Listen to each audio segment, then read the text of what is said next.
So the SCLM is doing this series of interviews with Anglicans from other provinces that have been deeply involved in liturgical revision. And what we're trying to do is to learn as much as we can from your experiences, to hear your story and present that to the wider Episcopal Church as we talk about liturgical revision here in this province. So the first thing I would like to do is just to allow you to tell as much of the story as you would like to tell without interruption. And then after that, I can ask more specific questions. Good. So shall I start? Yes, please do. Very much like the Episcopal Church in the United States, the South African Church was involved in a revision process that began in the late 50s and went through the 60s and gave rise to your 1979 and the Anglican Prayer Book of 1989 of South Africa. And in the usual way, for most of the churches of the Communion, we are now at the place, all of us, 30-ish years later, beginning new processes of revision. So in 2012, the bishops of the Anglican Church of Southern Africa called for the revision of the present book. And the revision was specifically designated to be revising the prayer book to deal with the masculine pronoun and issues of patriarchy. That resolution from our Synod of Bishops went to our Anglican Church of Southern Africa Synod, which is the equivalent of your General Convention, and that resolution was to be endorsed by our General Synod. However, our General Synod said, if you're going to revise the prayer book, you might as well do a thoroughgoing revision rather than merely deal with one significant aspect, that being the aspect of the masculinity and the patriarchy inherent in the text. So we in South Africa were quite blessed in that this revision was not asked for by the Liturgical Commission, nor did it come from any of the other organs of the Church, but from the Synod of Bishops and from the endorsement and extension of that resolution of the Synod of Bishops, that a thoroughgoing revision be undertaken. The Archbishop appointed me as the convener of the revision project. I'm a member of the equivalent of the Standing Commission on Liturgy and Music, and have been involved in that ever since I returned to South Africa in 2005.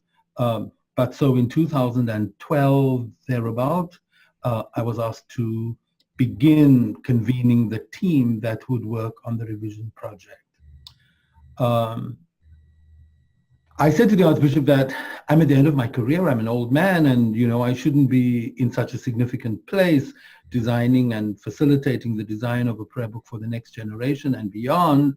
And I would only undertake it if I was surrounded by a secretariat of younger clergy and lay people.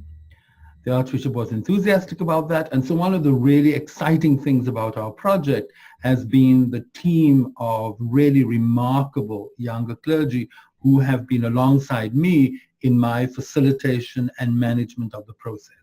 This has made my onerous task not just less onerous, but also infinitely delightful. So immediately we decided on the commission that we would launch a church-wide online survey to take a snapshot of the practices of Sunday worship, and we focused on Sunday worship, and the patterns of practice throughout the church. And that was a very successful online survey. Some places did not have online possibilities, and we developed hard copy for those. We got, I think it was like 42% return, and the people who do statistics tell us that's really, really good. So using those returns, we began to work on what the next steps would be. The online survey was as successful as it was because the very first thing we did, even before the Secretariat, was to identify facilitators and animators in every diocese. So we asked the bishops to appoint in each diocese a diocesan link representative who would be the key person to relate to the Commission on Liturgy and Music. And in addition to that link representative, we asked the bishops to appoint 4 diocesan link people. And these people would be, to some degree, representative of the elements of the diocese, diversity, geography, and so on. And these 5 people, the link representative with whom we were then in constant touch, and the link people with whom the link representative was responsible for being in constant touch. And if you think that we have 30 dioceses and there were 5 people, we now were a network of over 150 people. And so the online survey was very successful because these link people and link representatives could facilitate the development of the responses in the diocese. When those responses all came in and were tabulated, it became clear to us that the first call was for additional seasonal resources for celebrating Sunday, either in a grand cathedral or in a small home church in somebody's garage. And so we began at that stage to think about what that might look like. There was a very, very clear sense that it was seasonal material that should be developed and material that was relevant to the Southern Hemisphere and the 21st century. So we began to work on that with a few writers and people on the committee. However, we decided that in 2015, we would have a national consultation and training when we would present some of the initial work, which was presented merely as proposals for celebrating Sunday, and we would not only present what we had done, but begin to consult about what the scope of this should be, and then train the people who came to the consultation and training to take that same experience into the diocese. And that's what happened, which was really a critical thing. Out of that came the tagline for our project at the moment. And that was celebrating Sunday under southern skies in an African voice. A prayer book for Southern Africa tomorrow, today. So I'll say that again. Celebrating Sunday under southern skies in an African voice. A prayer book for Southern Africa tomorrow, today. And that has been the focus of the first piece of our work, and we developed materials for the core seasons of the year, Advent, Christmas, Epiphany, Lent, Easter, through to the day of Pentecost. The principal work that was done was really about reinterpreting the mystery of the Incarnation and the Paschal mystery under southern skies. Because we celebrate Christmas in the absolutely high summer, when the beach is on everybody's mind, everyone is in a t-shirt or less and shorts, and there is no bleak midwinter, snow on snow. And for, the 300 years of the life of our church, we have not celebrated Christmas without artificial snow and a huge liturgy of let's pretend. So a vast amount of work went into that. And I suppose to keep this short, the most important thing to say as a clue to what we were about was what happened to us about the Advent wreath. This project has been so successful in our church and been taken up all across the country. We began to think, why on earth would we have a Santa Lucia wreath in the middle of summer? A wreath that depended for its significance on the evergreen boughs that promised life through the deepest, darkest night of the winter, and lit by 4 candles that represented the stars that lit up the night sky. Why are we doing this? So we came up with the idea by looking at our night sky, we saw the Southern Cross, which is unique to the Southern Hemisphere. And the Southern Cross is in the shape of a diamond, a kite, a rhombus, and it has 5 stars. The brightest star is the southernmost one of the constellation and would serve as the Christ candle. And then the other 4 stars would allow us to have a star for every Sunday. And we encouraged our congregations to find indigenous vegetation to make the wreath in the shape of a kite. And this was enormously exciting. The project led to local contextualization in very, very exciting ways and lots of conversation back and forth.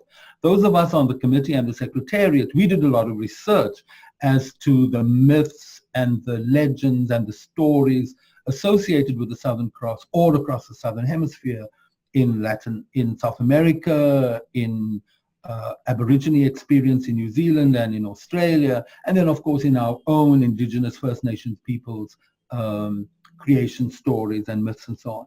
Just for example, one of the Khoisan legends about the constellation is that the biggest star, which is the Christ candle, is the lion who leads the pride.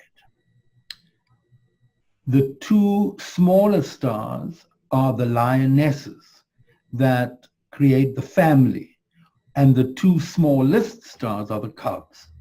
And so there was a wonderful way of thinking about the family nature of preparing for the birth of the child and all of that, which is very exciting. Another Southern African interpretation in mythology about the Southern Cross is that it is a purse that contains and constrains the darkest part of the night from infiltrating the bright light of the Milky Way. So, etc. I mean, there was a very, very exciting project. Then, of course, along with that, we also had to think about Eastertide, because we do not celebrate Easter and the Paschal Mystery in the spring. There ain't no daffodils, bunnies, and chickens. You know, none of that is true for us. We can't sing "'Tis the spring of souls today. The winter has spread away." We can't do that. We celebrate the Paschal Mystery in the height of autumn. In fact, often the Eastertide falls right within the wine harvest. Now, in South Africa is a wheat-producing country. There's a lot of fish industry, and there, of course, are huge vineyard endeavors all over the country. And that has proved a very exciting thing. So instead of celebrating the Paschal Mystery as the promise of new life and salvation, we chose to use the texts from John 15, where Jesus says, "I am the vine and you are the branches. All that I have achieved is yours. And now, in the full bright of the height of noonday sun, it is yours to enjoy," if you use the language of Ephesians, "the ripe, plump fullness of the fullness of God is yours now." And so that is just giving you a clue of the major rethinking that we have put into this. And I think we've done pretty well on this whole project of Under Southern Skies. Finding an African voice has been a little harder. We speak 14 languages in our church.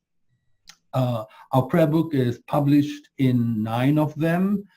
Some of the remaining 5 languages are spoken by small groups, but it's no less a significant language because of that. Costs of printing and so on make all this difficult. But so finding a common voice has been harder. And we worked very, very excitingly, I think, on that. The writers were reading African poetry, novels, essays, short stories by African writers, listening to speeches, YouTube talks by African speakers, and we formulated, we spent a significantly long time formulating just one prayer that would help us. The project of formulating that prayer would help us find the voice. I think it did pretty well. I'm not sure I can quote the prayer by memory, but it is based on the lion, which is the national animal, the heron, which is the national bird, and the fact that Southern Africa is the cradle of humanity. That's where the whole project started. Our DNA comes from there.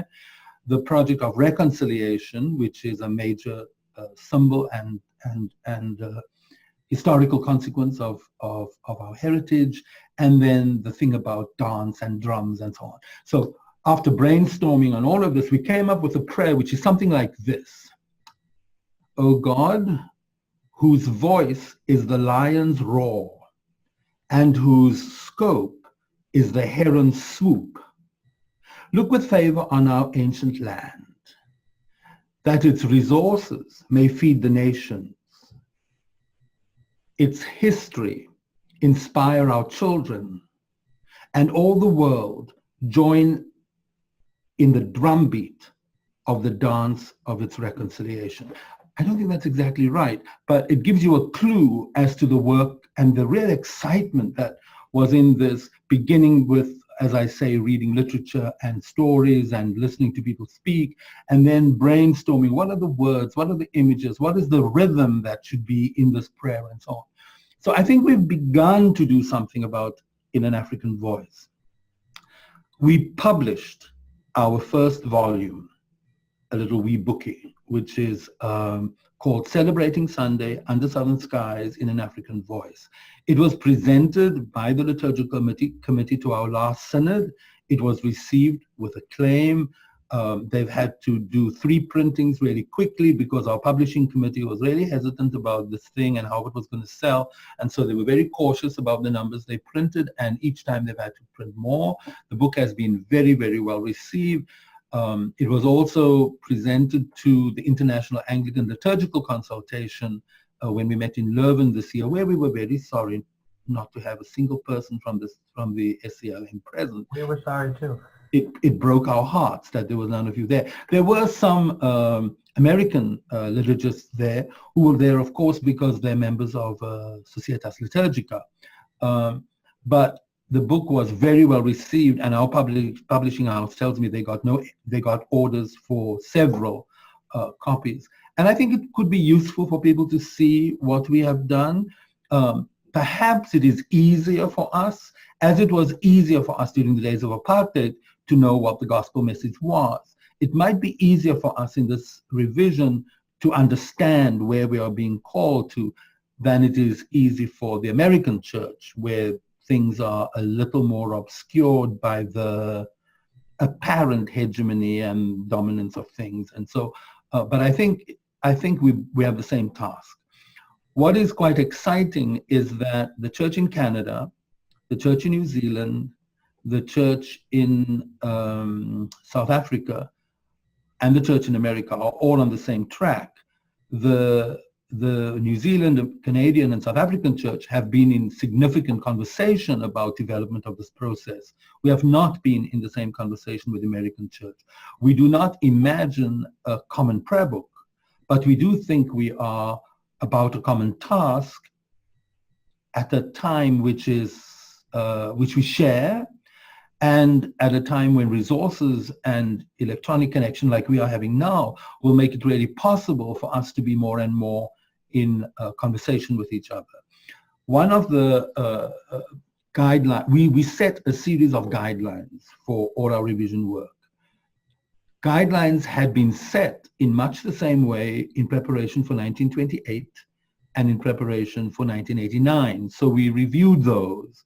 And the guidelines we came up with something along these lines, that the work needed to be an African book for an African Christian pilgrimage. And that secondly, the book needed to be recognizably in the Anglican tradition,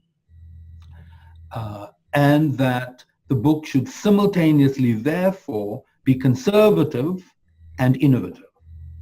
Simultaneously be traditional and perhaps revolutionary, not choosing among those elements, but trying in the way of sort of Hooker to be comprehensive amongst those apparently disparate elements.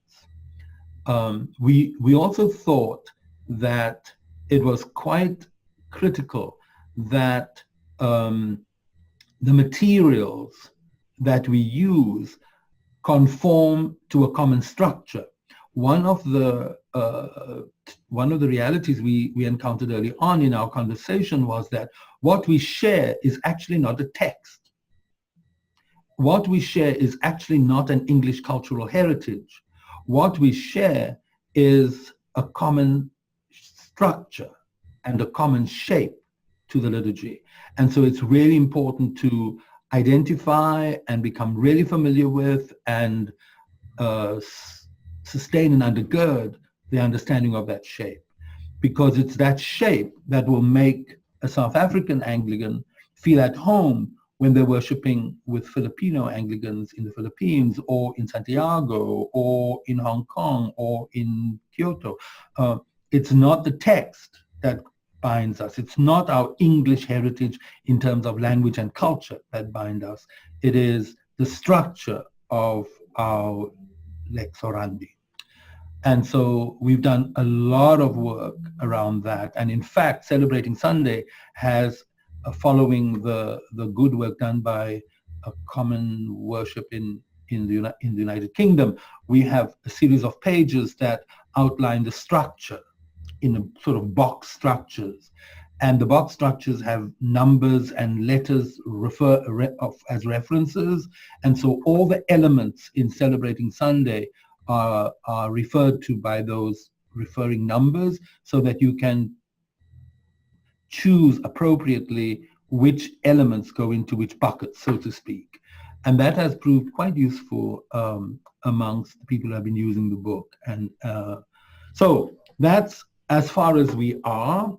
The book is in trial use at the moment, and the online survey reviewing the trial use will be complete by the end of the month.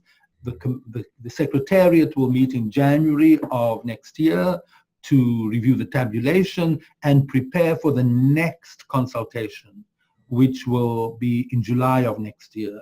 And the next consultation will determine the next steps. Initial responses seem to suggest that some people think we should complete the Celebrating Sunday cycle and do the work on the Sundays of Pentecost, having done the core seasons of the year. That seems a very good idea. In addition, another good idea, or in parallel, another good idea seems to be that in order to explore more fully our African voice, it might be a good thing for us to take on something like sickness, dying, death, and mourning, because that will give us access to cultural and anthropological realities in a way that Celebrating Sunday won't. So at the moment, it seems like the consultation is going to have a major conversation about which of these two things are we going to do, both of them being very important and exciting. However, we do not have the resources for doing both of them at the same time. As you may know, I was chair of this SCLM in my younger days, and I suspect it's true for you now, as it was true for us then, and as it is true for us in South Africa. Our churches are very, very quick and inclined to say that worship is its primary priority. And it is very lethargic when it comes to allocating funds to enable the work of the liturgical committees. That is true for us at home. And I suppose if we had resources, we could undertake both of these projects at the same time. And that might actually be good, to have the dialectic between the two. But I can't imagine that that will happen, since all of us who participate in this, like you, are volunteers who have other life-earning responsibilities. And so we're not going to do that. But I hope that gives you sort of some idea of what is going on. I think the in summary, the principal features are that we want the process to be as widely inclusive as possible, which was not true in the previous revisions. It was almost always projects of a educated, academic, liturgically excited elite, and we want the project to be as deeply collegial so that there's not only vast inclusion, but there's significant conversation at every level in the life of the church, so that when the materials come out, we do not have the barrage of why are you doing this. The why you're doing this must come along the way, rather than at the time of publication, which has been the case in the past. I hope that gives you some idea. Yes, that's fantastic. Thank you very much for that. We have time for a few more questions, if that's all right with you. Perfect. One of the things that we're curious about is process.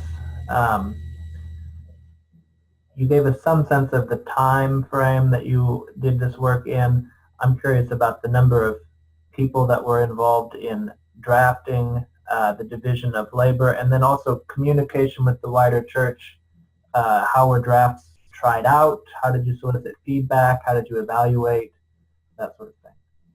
Okay, so as I've told you, each of our stages and phases, we imagine will always begin with an online survey that will take the temperature, provide a snapshot of the church, its practices in the area that we're working on. Secondly, as I told you, we set in place a network of animators and catalysts with whom we are in constant touch. Thirdly, we have on our website, and you could even look at these, I'm quite sure, on the Anglican Church of Southern Africa website, we have a monthly update on liturgical revision.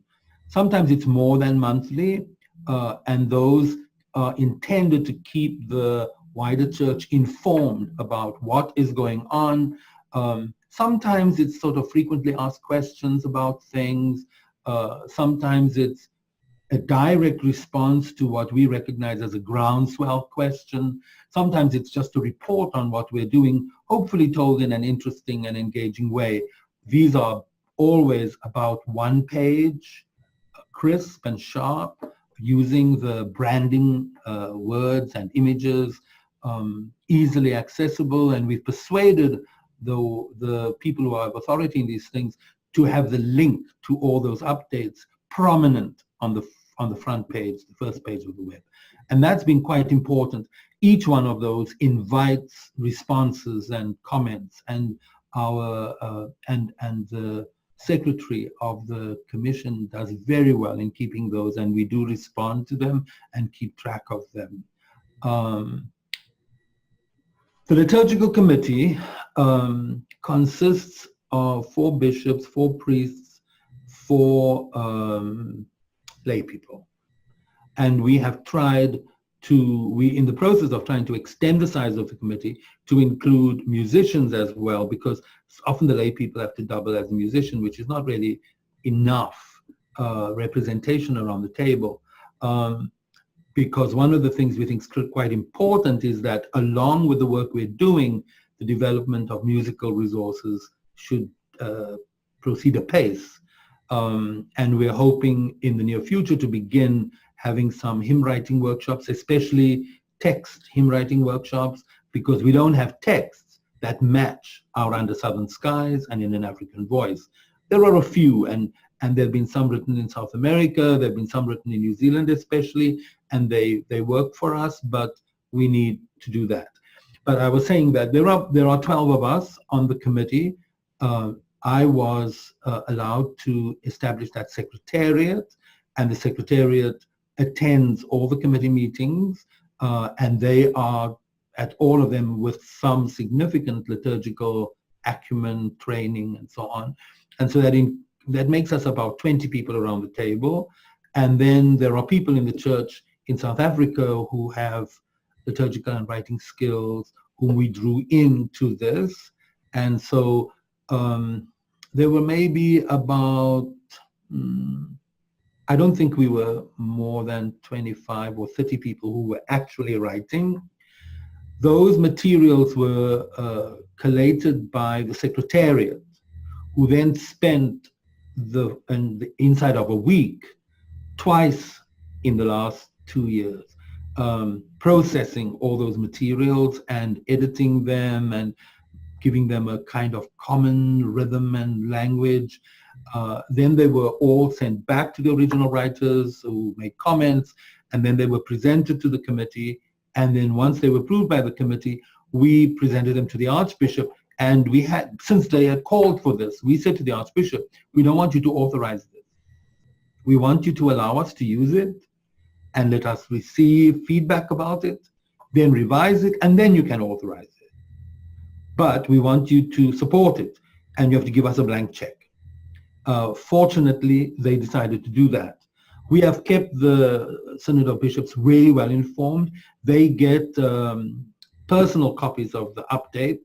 As soon as we put it on the web, it's sent to them because we can't be sure. If you don't remind, I suppose I mustn't mind being repeated, but we weren't sure they were going to read it. So we send it to them, and we send them copies of the text. And the Archbishop invited me and members of the Secretariat to attend each of the Synod of Bishops meetings.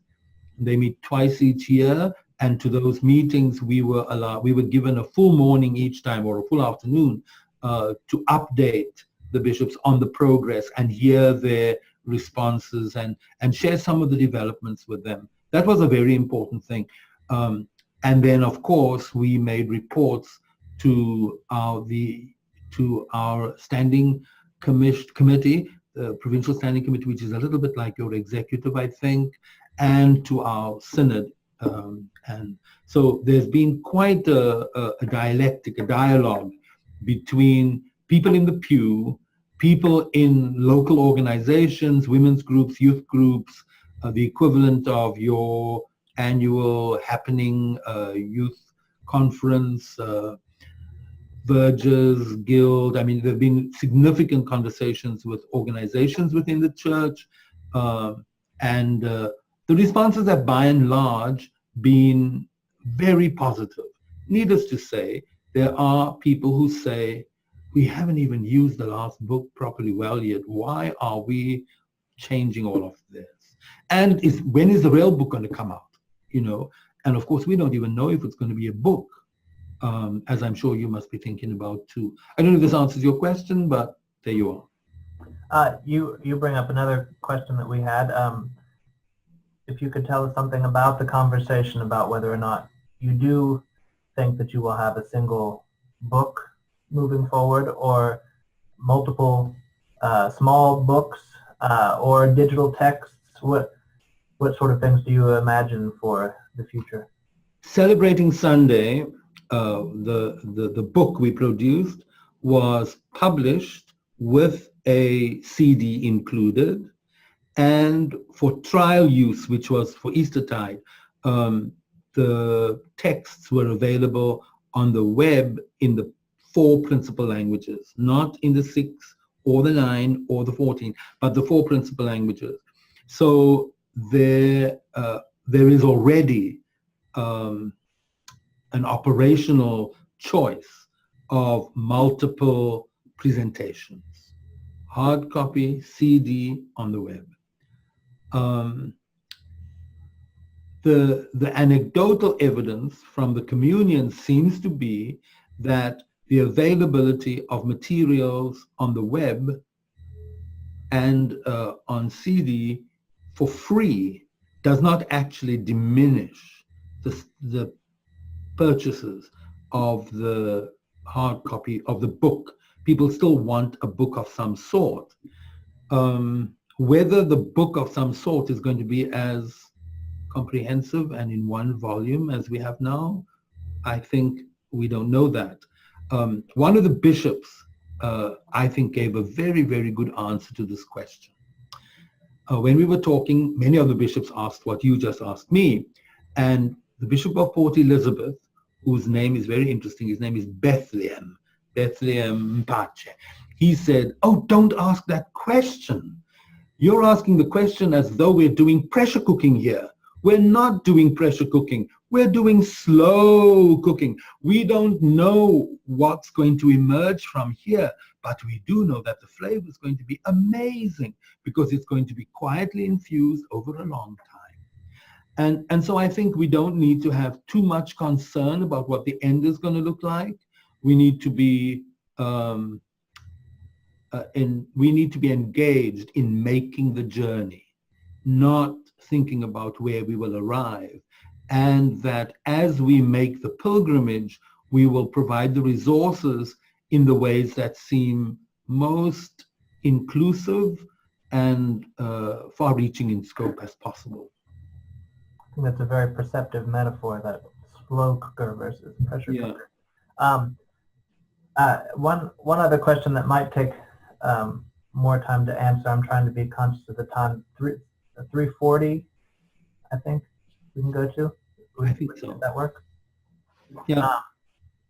This is about translation. You spoke about the many different languages in use in your church, and that some languages there is not a translation available. Were these translations being developed simultaneously with the text? Were you working in multiple languages from the beginning, or did you establish a text and then have it translated? As much as you can tell me about translation would be very helpful. From the very beginning, we knew that translation was a critical and vital piece of the whole project. But we began to think right from the start, when we first had this conversation, that we shouldn't be talking about translation. We should be talking about the provision of the materials in the language the people speak. That is not so easy. What has happened for us is that we've had voices around the table from several of the language groups, not all of them, and that's one of the reasons we're pushing for more voices at the table.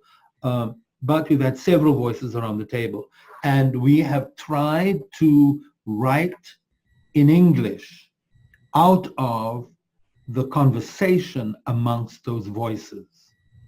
So, for example, remember I told you we were reading poetry and short stories and myths and legends and so on, and that helped. And so, for example, we were sitting around the table and having a conversation about one of these prayers, and it was an Advent prayer, I think, and the proposed text had something in it about the shroud of night, the shroud of night.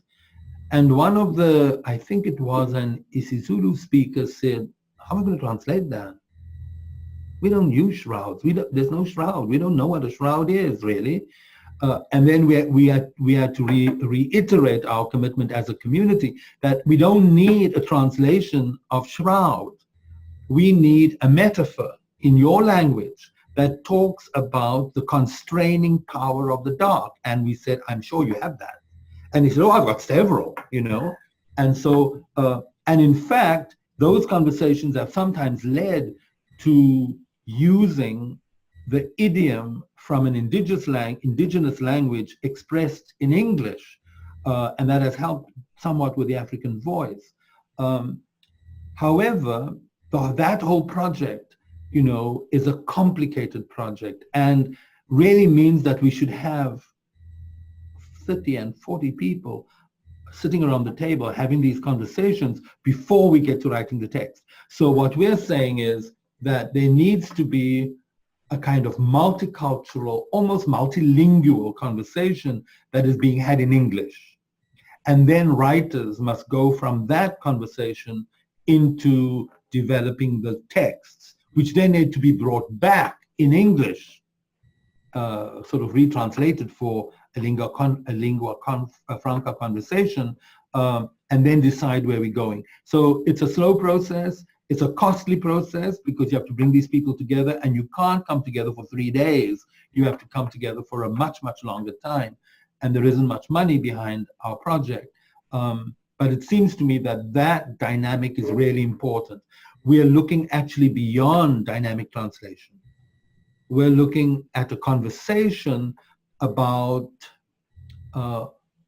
waiting hopefully and hearing stories and poetry and language from each of the different language groups, because that experience of waiting hopefully is a universal experience. It's archetypal.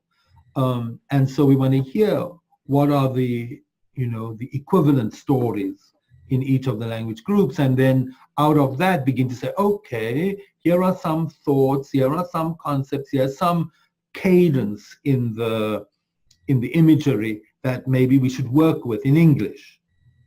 And then say, okay, now that text that we've come up with, how would you express that text which hopes to combine the elements of our conversation?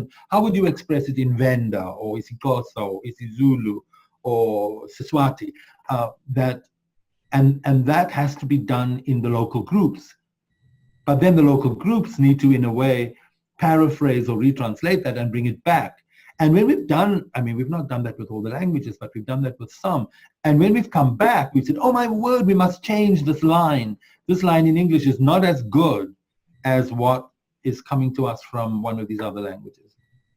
So I think in America, you certainly have the challenge, not so much of resolving the issues of Right 1 and Right 2, but how do you have a text that is accessible immediately and easily to a multilingual congregation. In the parish in which I am the rector, our Sunday bulletin, our Sunday leaflet, worship leaflet, is printed in 3 languages. And we worship in English, Afrikaans, and isiXhosa, which are the 3 principal languages of the Western Cape. The liturgy, the language of the liturgy is basically English. And that you need something like that to hold it together. But to begin with, all the principal dialogical parts, the Lord be with you, lift up your hearts, the peace of the Lord be with you, the dialogue at the beginning of the Eucharistic prayer, we would print all of those in all 3 languages. And so at the beginning of the service, somebody in my position would say, the Lord be with you, and the people would answer. And I would say, Nkosi Maebinani, in isiXhosa, and I would say, and the people would answer in each of the languages. When we got to the peace of the Lord be with you, the same thing would happen. Perhaps in the dialogue at the beginning of the Eucharistic prayer, I might say the first pair in one language, the second pair in another language, and the third pair in the other language, and then proceed to English, even though the text in front of them would have the English paragraphs and the 2 other language paragraphs in sections.